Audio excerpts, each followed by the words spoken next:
Bonjour, me revoilà après quelques semaines, sinon quelques mois d'absence. Je pense un peu involontaire, mais enfin c'est comme ça. Aujourd'hui je vais faire une vidéo relativement courte où je vais traiter quelques questions sous forme de questions-réponses concernant des sujets d'actualité, puisque nous sommes, comme vous pouvez le constater, largement au milieu d'une discussion entre l'État français, l'État algérien et nous. Et donc je vais traiter d'une série de questions maintenant. Je reviendrai le plus rapidement possible pour traiter d'autres questions plus larges. Vous savez que je n'ai pas le goût particulier des questions d'actualité, parce que ce qui m'intéresse moi, ce sont les questions de long terme. Les questions d'actualité ne sont que des illustrations de problèmes plus vastes, plus anciens et plus profonds. Et nous sommes en plein dedans. Allons-y. Dans un premier temps, j'aimerais ton avis sur le cas de Boualem Sansal.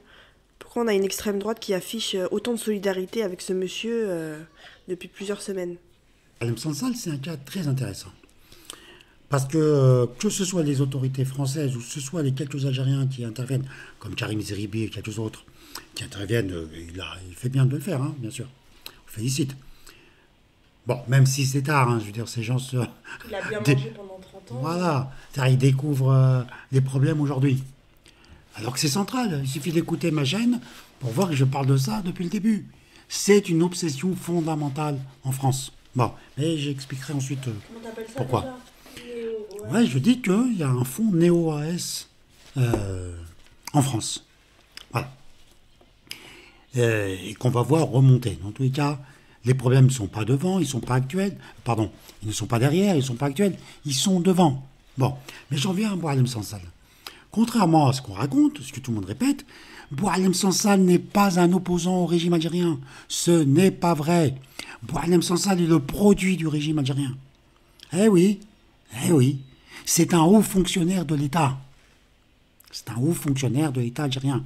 Il a fini, je crois, directeur du département de...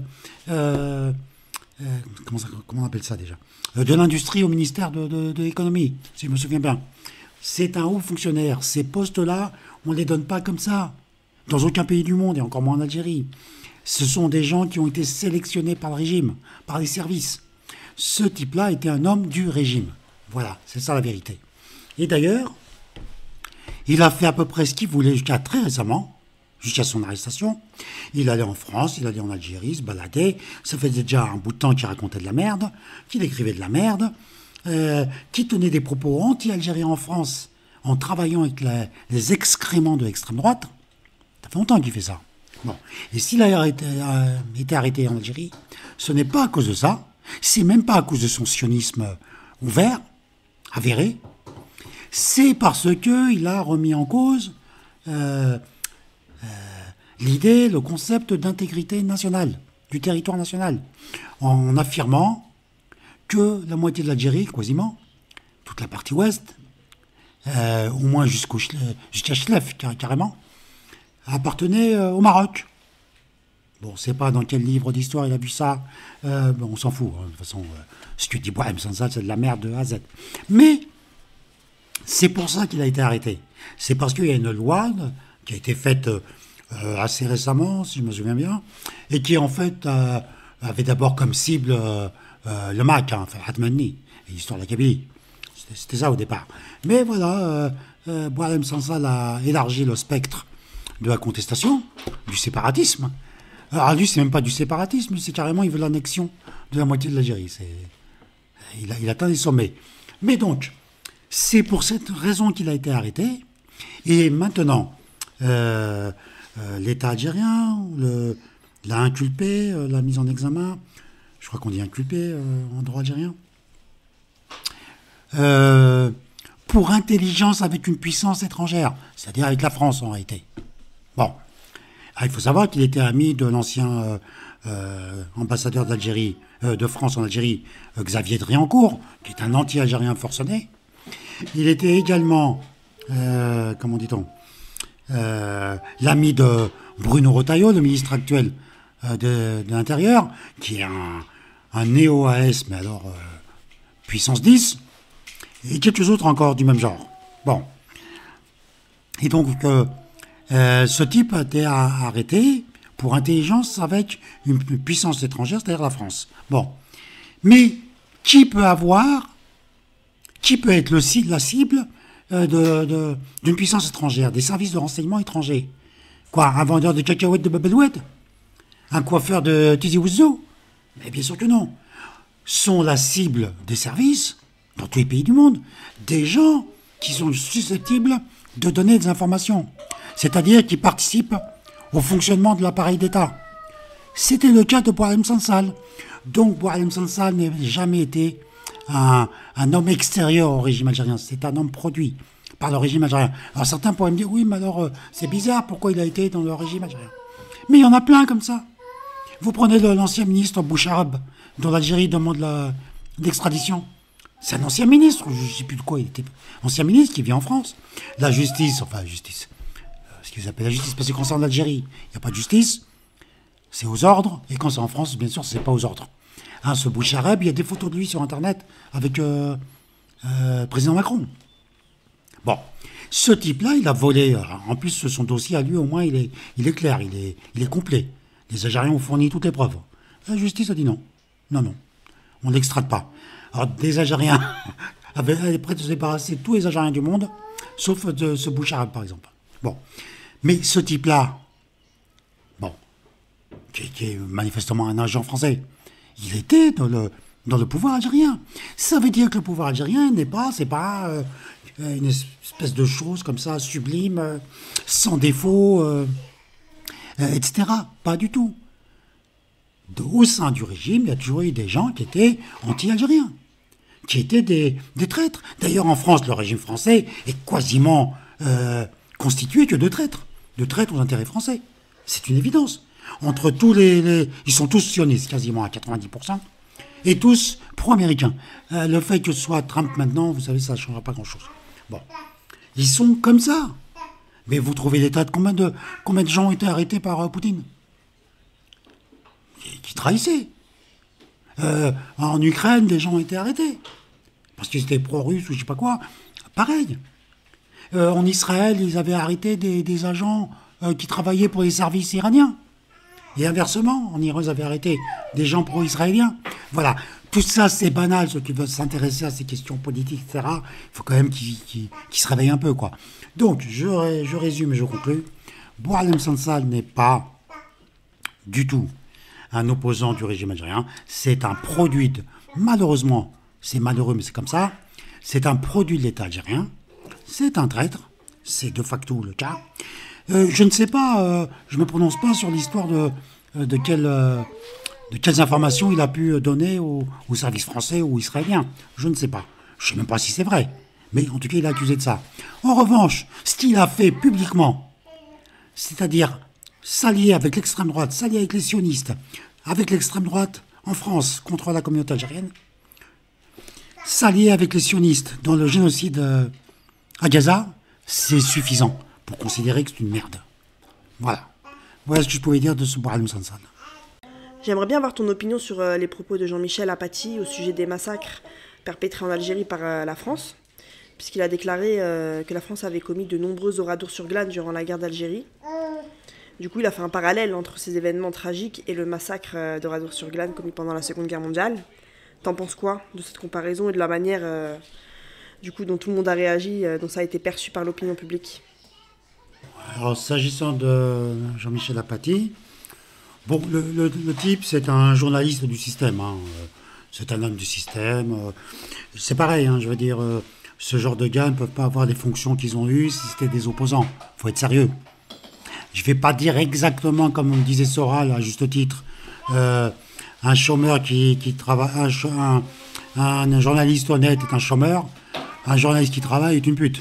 Bon, mais c'est quasiment vrai, en tout cas à ce niveau d'exposition, à ce niveau d'importance dans le système médiatique. Bon, ceci étant dit, pour le coup, Jean-Michel Apathy a dit une chose vraie, bien sûr.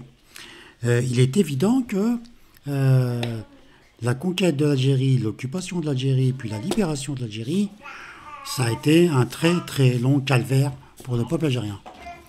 Et lorsqu'il dit qu'il y a eu un oradour, que des oradours sur Glane, il y en a eu plusieurs, plus de dizaines, etc., bien plus encore en Algérie, c'est évidemment la vérité. Il y a eu bien plus. Mais tout ça est documenté, hein, parce que depuis, beaucoup d'historiens sont sortis de leur réserve et ont parlé. Bon, toutes les informations qu'on a sur, par exemple, la conquête de l'Algérie, et il faut savoir que la conquête a été très longue, parce que tout le problème de la France en Algérie, ça a été le niveau de résistance du peuple algérien. Il n'y en a pas 50 peuples comme ça, qui ont fourni autant de résistance, autant de combativité. Les Français débarquent en 1830 à Sidi Fdj, c'est-à-dire Sidi Ferruche, comme disent les Français, et on considère que la période de conquête se termine en 1871, après la défaite en Kabylie, hein, du soulèvement des chers Haddad et de Moknani. Bon, donc vous voyez le temps que ça a mis, ok. Et donc, les massacres, les destructions massives, c'est une certitude. Quelques historiens font des petites réserves, comme Alain Frémaux, qui a expliqué que ce qu'il reprochait à Paty, c'est pas tellement le fond d'histoire, mais c'était plutôt de faire une comparaison, parce que les historiens n'aiment pas les comparaisons entre un événement qui serait produit au XXe siècle, enfin, qui s'est produit au XXe siècle, et les événements de l'Algérie. Mais sinon, alors bon, ils minimisent un peu les chiffres. La plupart des historiens considèrent que la période de conquête a coûté à peu près 1 million de vies aux Algériens, sur 3 millions d'habitants en 1830. 20 ans après, il en manquait 1 million. C'est un tiers de la population liquidée. Hein. Faut pas de quoi on parle. Hein. Alors lui dit non, 1 million c'est beaucoup, mais 300 000 c'est à peu près. Ok, si tu veux mon gars. Hein, ils font tout ça, même pour l'indépendance. Lorsque l'État algérien dit 1 million de martyrs, 1 million de shahids, ils te disent non, c'est beaucoup, c'est 500 000. Ok, vas-y. Bon, ils chicanent, quoi. C'est de la chicanerie comptable. Mais les faits, eux, sont admis. Voilà. Il n'y a pas d'historien qui nie les faits. Par exemple, c'est pareil pour le 17 octobre 61 en France. La communauté algérienne considère qu'il y a autour de 200 morts à Paris. Paris et banlieue parisienne. À part Lugan, Bernard Lugan, le fameux moustachu. Pro-Marzen. À part lui, qui dit qu'en fait il n'y a eu aucun mort, il ne s'est rien passé même. Sinon tous les autres historiens français et américains, parce que les Américains et les Anglais ont fait ont publié beaucoup sur la question, c'est acquis, il n'y a même plus de discussion, tout ça est réglé. Voilà, donc Paty a eu parfaitement raison de dire ce qu'il a dit. C'est un fait historique. Ce qui est absolument fou, c'est les journalistes de RTL qui étaient là. Il y en avait un, il s'appelle Thomas Soto. On a envie de lui dire Thomas Soto, va te faire sauter, parce que tu es une petite merde. Tu n'as pas de culture historique. Puis vous êtes des nazes. Puis on avait une, c'était une Amandine Bégaud. Alors bon, elle est plutôt mignonne, hein. Et donc je suggère de pas s'occuper de politique et d'aller se trouver un autre métier. Hein, elle a ce qu'il faut pour. Voilà, c'est tout. C'est tout ce qu'on peut leur dire. Vous n'êtes pas au niveau. Alors, le résultat, en plus, le plus fou, c'est que bon, la radio RTL est devenue un nouveau repère d'extrême droite, comme Europe 1, etc. Toute la presse, hein, écrite, télévisée, c'est un repère d'extrêmement d'extrême droite. Et donc, de fait, il a perdu son job, là. Bon, je ne veux pas le plaindre, il a bien mangé depuis, avant, je veux dire. Mais bon, voilà. Il serait bon qu'il y ait un peu plus de Jean-Michel Apathy. Mais c'est pas le cas. Hein. Aurais-tu l'amabilité de nous faire un petit commentaire sur Louis Sarkozy? Je sais pas si t'es inspiré, là. Oui, bon. Le personnage, évidemment, c'est Ouelou. Hein. C'est comme son père, d'ailleurs. C'était déjà Ouelou. Et c'est ça qui est intéressant, d'ailleurs. C'est comment Ouelou est devenu président de la République française. Bon. Mais le plus important, c'est même pas que c'est Ouelou. C'est surtout qu'ils ne sont pas français. Louis Sarkozy n'est pas français. Bon, déjà, son père, c'est douteux, extrêmement douteux. Il suffit de voir son arbre généalogique, hein, c'est comme ça. Hein. Bon, enfin, c'est pas grave. Si les Français considèrent qu'il est français, bon, bah, grand bien leur face. S'agissant de Louis Sarkozy, il n'est même pas français, il est américain. Et par ailleurs, je soupçonne qu'ils sont à peu près tous israéliens, ou si c'est pas encore fait, ça devrait pas tarder. Bon. Donc ce Louis Sarkozy n'est rien du tout, mais il semble qu'il veuille faire carrière politique en France. Et donc il est venu en France, il a commencé à la ramener. C'est la deuxième fois qu'il fait des commentaires absolument répugnants sur l'actualité internationale. Il a commencé, comme vous le souvenez, avec Gaza, en disant qu'il fallait tous les tuer. Ce cochon a dit qu'il fallait tous les tuer. Bon. Les Palestiniens, bien sûr. Enfants, tout le monde compris. Puis ensuite, il est donc venu avec la crise actuelle, enfin la crise, pseudo-crise actuelle, parce que c'est une crise sans en être, hein, je reviendrai là-dessus après, parce que j'ai entendu Benjamin Stora dire que c'était la plus grande crise qu'il y avait eu entre l'Algérie et la France depuis l'indépendance. Non, c'est pas le cas. Il y a pire que ça, j'en parlerai plus tard. Donc, ce Louis Sarkozy s'est déchaîné, il prétend qu'il allait mettre le feu à l'ambassade d'Algérie, etc. Ben, on lui dit, bah vas-y du con, chiche, vas-y, te gêne pas. Tu peux même dire à quelle heure tu viens. Comme ça, je suis sûr qu'il y a 2-3 compatriotes qui vont venir te voir. T'expliquer comment on fait cramer les merguez. D'accord ?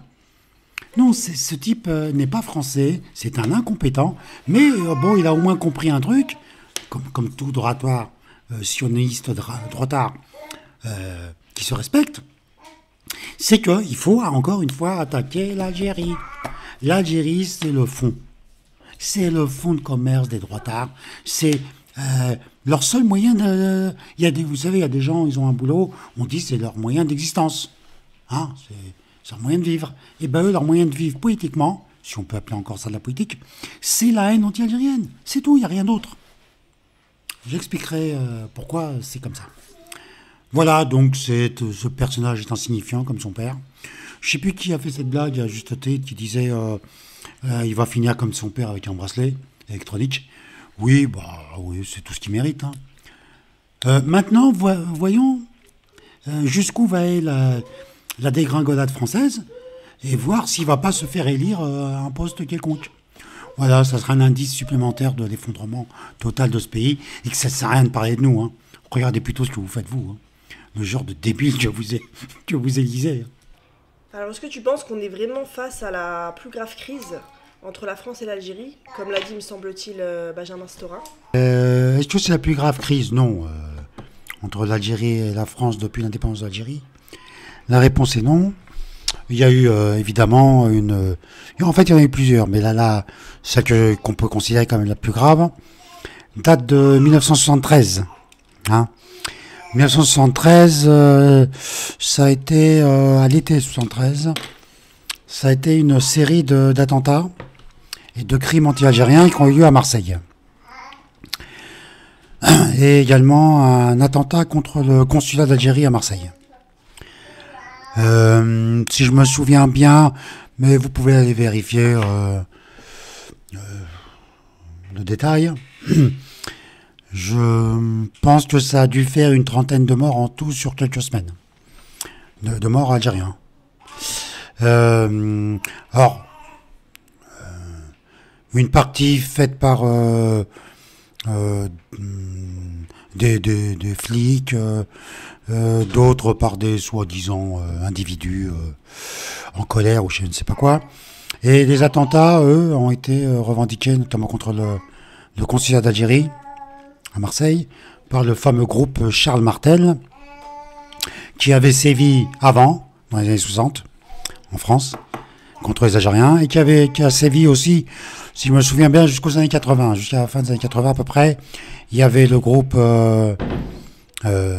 Charles Martel, il y avait aussi le groupe Honneur de la police. Ouais. Alors tout ça, c'était des organisations terroristes d'extrême droite.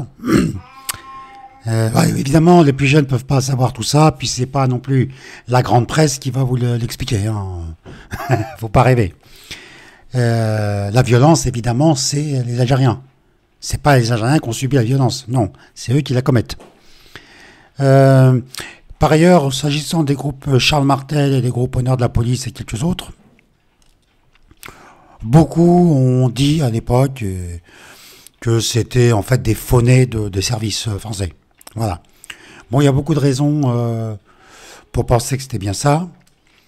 En tout cas, ces événements avaient conduit l'Algérie, à l'époque c'était Boumedienne qui était au pouvoir en Algérie, avait décidé de mettre fin à l'immigration algérienne vers la France. Voilà. Et ça a duré un certain temps. Avant une petite reprise lente à la demande du patronat français. Il ne faut jamais oublier ça. Voilà. Donc ça a été des événements beaucoup, beaucoup plus sérieux. Ceux de 73. Disons qu'aujourd'hui, la différence, c'est que ce qui fait d'une certaine façon monter un peu la tension, c'est que c'est assumé directement par le pouvoir français, en tout cas une partie d'entre lui, et que nous sommes dans un contexte différent de 73. En 1973, personne ne pensait en France que l'extrême droite était à deux doigts de prendre le pouvoir. On n'était vraiment pas dans cette ambiance. En 73, on a encore un très fort courant gaulliste. Le président de la République, c'est Pompidou. Bon, c'est pas un vrai gaulliste historique, mais disons qu'il a été Premier ministre et collaborateur du général de Gaulle pendant longtemps, même s'il y a eu une petite rupture vers la fin. Mais enfin, il y a encore un grand courant gaulliste, il y a des députés gaullistes, il y a toute une organisation gaulliste qui, évidemment, est hostile à l'extrême droite, et l'extrême droite est hostile au courant gaulliste. Il y a aussi un fort parti communiste, qui est encore très puissant à l'époque, et qui donc est un rempart très sérieux à l'extrême droite. Il y a une très forte extrême gauche à l'époque, une extrême gauche qui n'a rien à voir avec celle d'aujourd'hui. Hein. C'est une extrême gauche qui se réclame encore de l'idéal révolutionnaire, communiste, etc. Et qui n'hésite pas, lorsque c'est nécessaire, à aller affronter physiquement dans la rue les groupes d'extrême droite. Hein. Donc, on pourra en donner plein d'exemples, mais c'était courant. Hein. Il y a, que ce soit des courants maoïstes, que ce soit des courants, même les trotskistes, sont très engagés dans l'affrontement, quand c'est nécessaire, physique, avec l'extrême droite. L'extrême droite est beaucoup, beaucoup plus violente qu'aujourd'hui. Parce que, à l'époque, elle est loin du pouvoir. Voilà. Là où on trouve les éléments idéologiquement d'extrême droite, c'est dans le courant giscardien, qui prendra le pouvoir un an plus tard, après la mort de Pompidou, mort prématurée du président Pompidou, en 1974, Giscard d'Estaing sera élu. Or, Giscard d'Estaing est un ancien, il était pas membre officiel, bien sûr, de l'OAS, mais il est considéré comme un proche de l'OAS, et notamment on l'accuse d'avoir été l'informateur de l'OAS s'agissant des déplacements du général de Gaulle. Pour le dire autrement, il a été complice indirect des tentatives d'assassinat contre le général de Gaulle menées par l'OAS. Voilà. Et bon, je ne vais pas le faire maintenant, mais Giscard d'Estaing a continué les tensions. Hein, parce que la première volonté, la première fois qu'on a parlé ouvertement de départ massif des Algériens de France, les faire quitter la France, c'est le plan Giscard. Alors, peu de gens le connaissent. Il faut lire les livres de Patrick Weil. Vous aurez des informations dessus. Il avait préparé un grand plan de retour massif, une espèce, ce qu'on appelle aujourd'hui une remigration. Enfin, que la canaille d'extrême droite appelle remigration. Mais bon, c'est expulsion. Hein. Giscard a échoué. Il a échoué de peu, mais il a échoué pour des raisons que je développerai une autre fois. Voilà. Donc, en termes d'intensité de crise, 73 a été quand même beaucoup plus sérieuse et surtout beaucoup plus sanglante. Je répète, la différence avec notre époque, c'est qu'aujourd'hui, l'extrême droite et tout ce qui s'agrège autour, c'est-à-dire beaucoup de monde, toute la canaille néo-AS, la canaille sioniste, et tout ça se recoupe. Toute cette canaille-là espère arriver au pouvoir demain matin. Et ils ont de bonnes raisons de l'espérer. Voilà. Ce qui veut dire que la situation devient un peu plus complexe. Parce qu'en 1973, malgré le niveau de violence, et dans toutes les années 60, 70 et 80, la violence anti-algérienne a été énorme. La quantité de morts est immense. Mais le pouvoir, je répète, le pouvoir français, le pouvoir étatique, ou même, disons, des partis de droite à l'époque, ne parlaient pas aussi clairement de remigration, et spécialement des Algériens, parce que quand ils parlent de remigration, c'est évidemment les Algériens qui sont d'abord visés, comme l'a montré le plan Giscard entre 1978, 79, 80. Enfin bon, il a eu cette idée, il y a renoncé que quelques mois avant les élections de 81, les élections présidentielles qu'il a perdues, puisqu'elles ont été gagnées par François Mitterrand. Le 10 mai 1981. Voilà. Voilà sur ce point ce que je pouvais dire. Je crois que tu voulais ajouter quelque chose sur les OQTF. Oui, juste une petite précision rapide. Parce qu'on vous présente les OQTF à la télévision, dans la presse, etc., dans toute la merdasserie d'extrême droite qui occupe largement les réseaux sociaux, il faut quand même être clair. On vous présente des OQTF comme si c'était des mecs, c'était des terroristes, des cannibales, des pédophiles en chef, enfin des types absolument criminels. C'est pas le cas du tout. Un OQTF, c'est juste quelqu'un qui est sous un statut administratif particulier, qui est que c'est pas une décision judiciaire, c'est une décision administrative. On lui dit qu'il doit quitter le territoire français. C'est pas parce qu'il a commis un crime ou un délit. Non, c'est juste parce que administrativement on lui dit de partir. Mais les OQTF, c'est des gens qui sont rentrés parfaitement légalement. La plupart d'entre eux sont rentrés légalement en France. Bon, alors certains ne sont plus, ne peuvent plus y rester parce que par exemple le visa, le délai du visa est dépassé, etc. Mais parce qu'une demande pour avoir tel ou tel statut a été repoussée. D'ailleurs, lorsqu'on refuse de régulariser un statut, etc., c'est toujours arbitraire. Il n'y a jamais d'explication.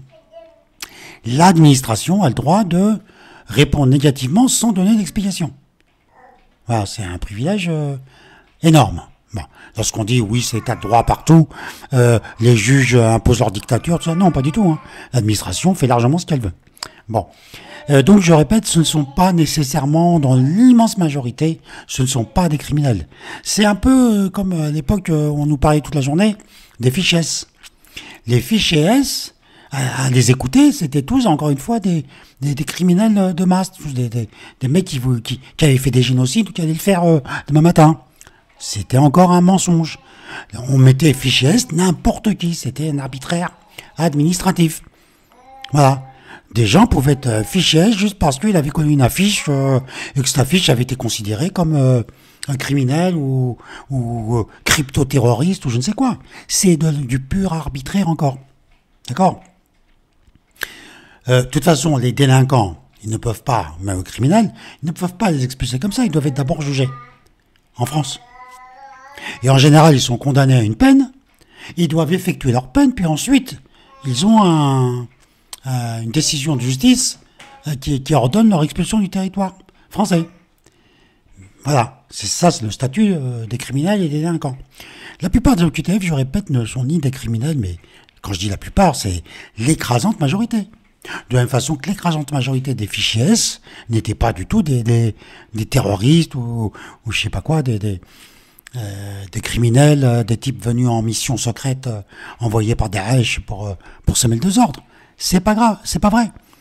D'ailleurs, on peut penser que les envoyés de Daesh, ils ont des réseaux plus officiels pour passer. Bon, enfin, c'est une autre histoire sur laquelle je ne vais pas m'épancher à l'instant. Voilà. S'agissant des OQTF, ce ne sont pas des criminels, contrairement à ce qu'on raconte. Ce n'est pas vrai.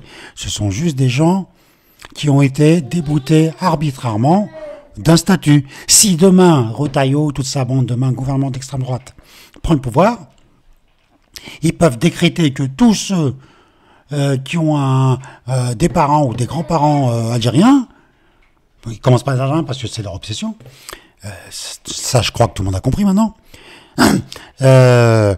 ils pourront décréter demain matin qu'on est tous au QTF. C'est complètement arbitraire. Et c'est d'ailleurs à ça qu'ils veulent en venir. Hein. Ne vous faites aucune illusion, c'est ça. Voilà.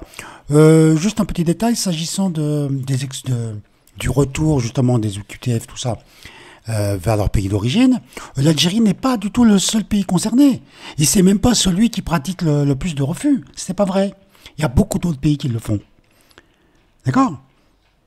Mais encore une fois, c'est un bras de fer voulu, délibéré de l'extrême droite avec l'Algérie. Et quand je dis extrême droite, c'est au sens large. Il ne faut pas croire que c'est juste un ou deux parasites du Rassemblement national ou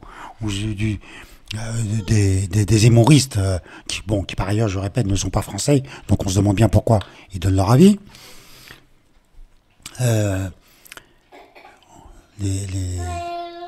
Les OQTF, notamment algériens, sont une obsession de nature politique. C'est pas un problème de police, c'est pas un problème judiciaire, c'est même pas un problème administratif, c'est une décision politique. Ils considèrent qu'ils pourront faire avancer leur cause d'extrême droite en ciblant l'Algérie. Voilà. Je signale qu'ils n'ont pas fait le commencement du commencement avec le Mali. Hein, je l'ai déjà dit dans une autre vidéo, mais l'État français a été humilié au Mali. Vraiment humilié. Bon. Pas seulement au Mali d'ailleurs, mais notamment au Mali. Bon. Or, le Mali refuse également de reprendre beaucoup de QTF. Vous croyez qu'ils ont mené une opération en parlant du Mali toute la journée, etc. Pas du tout. Pas du tout. C'est secondaire, c'est presque inintéressant. Je précise tout de suite, hein, ce n'est pas que je souhaite qu'ils s'en prennent aux Maliens, hein, certainement pas. Mais je fais juste remarquer que pour ceux qui s'imaginent que non, c'est juste les immigrés, les musulmans, ou je ne sais pas quoi. Non, ce sont bien les Algériens qui sont visés. Prenez un pays comme le Maroc. Maintenant, ils sont amis. Bon.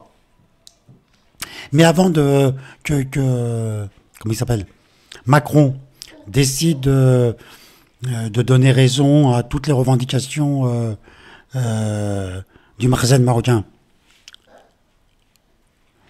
en violation de la politique française depuis 1975 sur le Sahara occidental et en violation de la position de l'ONU. Bon, mais passons.